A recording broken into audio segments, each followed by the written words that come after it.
अस्सलामुअलैकुम वरहमतुल्लाहि वबरकातुहू।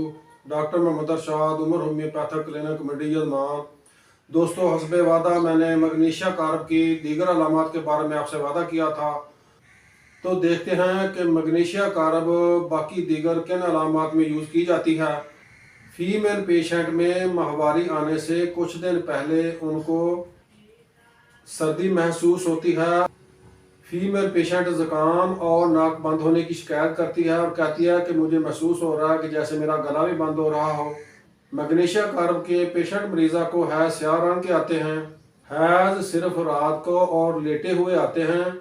यूं ही मरीज़ा उठकर चलना फिरना शुरू कर देती है तो हैज़ रुक जाते हैं। गले सड़े दांतों में रात के वक्त दर्द होता है और दांत लंबे भी महसूस होते हैं।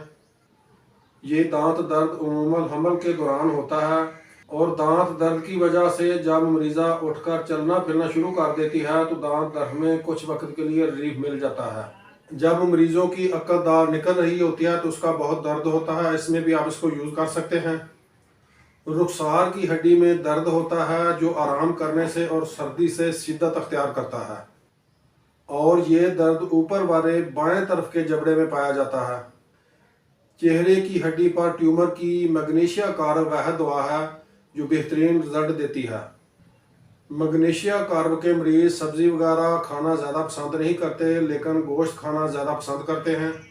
मैग्नीशिया कार्ब का ख़ास सिम्टम्स है कि इसका मर्ज 21 दिन के बाद दोबारा वापस आता है। मेरी मज़ीद मालूमाती वीडियो देखने के लिए मेरे चैनल को सब्सक्राइब कर लें। दुआओं की दरख्वास्त। अस्सलाम वालेकुम वरहमतुल्लाहि वबरकातुहू।